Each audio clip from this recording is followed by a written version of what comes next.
Hey everybody, welcome back to the Back 40 Firewood channel. Alright, so here we are. We're still working on these maples, big maple chunks.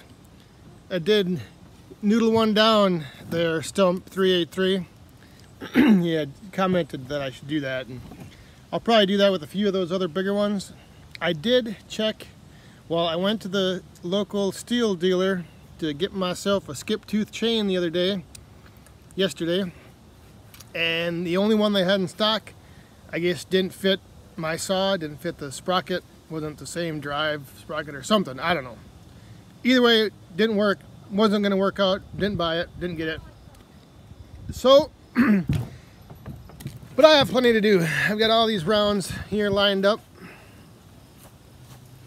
So we're going to get those split today. I'm going to probably just do a little bit of talking here, and then I'm just going to set it up. I know some of you had commented that you like to just watch the action, watch the splitter go, fighting through these big, gnarly, twisted maples. So that's what I'm going to do.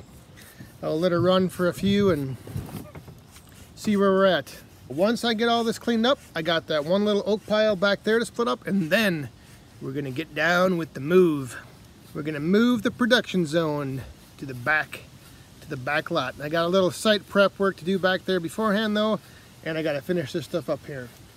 So I'll give you a quick look where things are at, and then we'll wait till you see what the boss man is doing. He's crazy. He's trying to cut these. Look at this.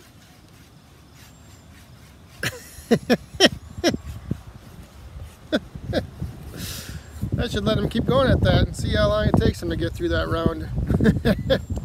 But I'll show you here where things are at. And then, like I said, I'm just going to set this up. We'll run through some of these rounds and watch that split. Watch that gnarly twisted wood just come off that wedge and twist, man. It's crazy. So, welcome any new subscribers. Glad you're here. Glad you found us. Welcome back, everyone else. Get ready for some gnarly twisted maple running through the old Wolf Ridge. One thing I should note, I don't know, you may have seen this in the other video I did, but what I do is I'll lower the wedge down just like maybe an inch or two, and then what that allows me to do is it gives me some room. So if the wood is kind of wedged in there, I can raise the wedge up and take the pressure off the wood and get it out. If I put the wedge as high as it would go and I pushed it through, I'd have no way to release that tension on the wood. So that's why I always kind of raise it up and then I'll lower it down if you see that coming up. Just an FYI. Here's the current lay of the land.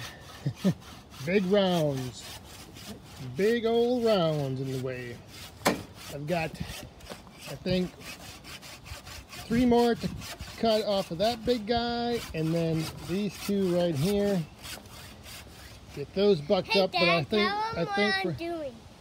And the boss man is trying to cut through and help get this one ready to be split, right? Yeah. I'm yep. using this with the hand saw. It's taking forever. Yeah. And now be careful with that. Oh yeah. But you see over there, I filled in pretty much that whole row, and then I've got that little bin right there which holds 2 face cords.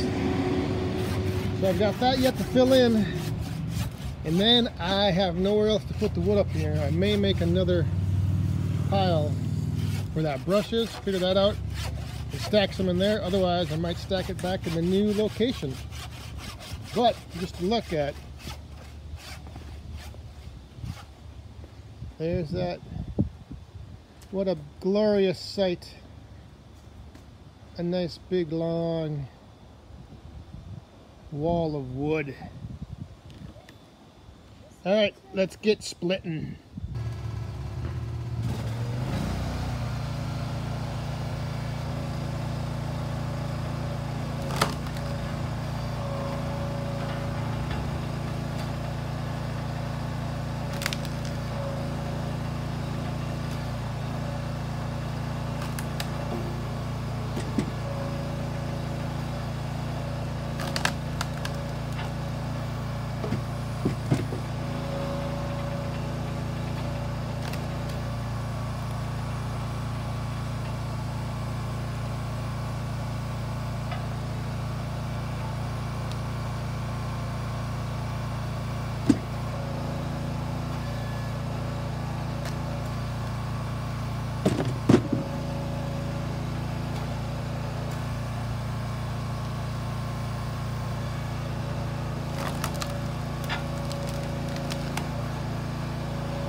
Here, I'll show you this.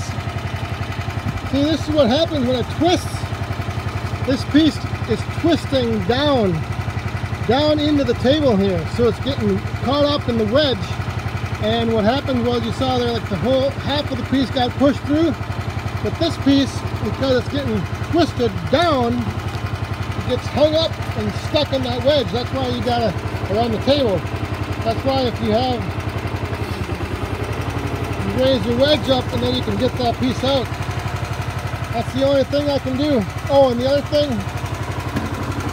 back there, that's where I'm throwing all the wood that I'm going to end up using for my boiler. Kind of like the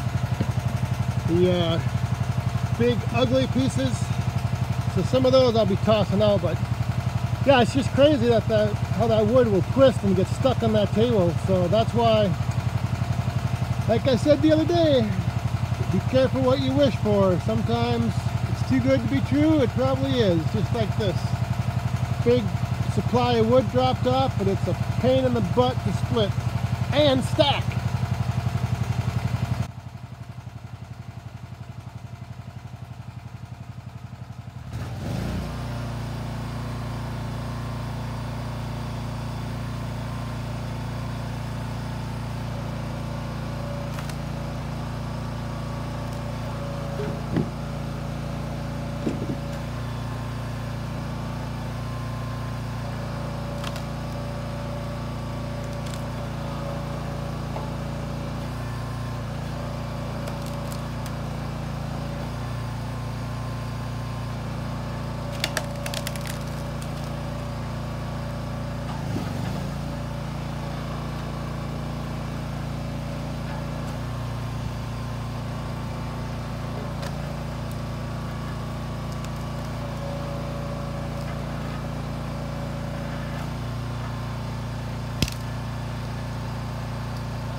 Before I think I'm just going to let this roll again for another like 5-10 minutes, just to give you guys who want to watch this some footage, just to see it in action. So just wanted to wrap everything up here, and then like I said, after this I'll put like a few more minutes of splitting some of this big stuff up. So I'm sure some of you are wondering why I'm running it through the wedge and getting it down to these smaller size pieces, and it's a couple reasons. Two things. Main thing is it's going to dry faster, so smaller wood, especially this big stuff, that inside core, get it broke down good, let it dry faster. The other thing is all this is just like recreational burning wood for next year. I mean, it's all campfires, fire pits, all that type of thing. It's not heat related at all, so you know, I want to make it easy for people to handle, kids, women, children, men, whoever. You know, if it ends up in a bundle, it ends up in a bundle. Otherwise, if it's in the rack, it's easy to load into their car, easy to unload. So I don't want to make it too big of splits. So that's why I'm running it through a few times, just to break it down and make it easy to handle. So all right, like I said, I think that's going to do it for today as far as me addressing you. So all right, everyone, we'll talk to you all next time. Thanks again for watching. Hope you're enjoying it. Leave me a few comments, and like I said, I'll run some more footage, and then later on when we get into that really big stuff, I'll be sure to get that so you all can sit back and enjoy me struggling through it. All right, see you guys next time.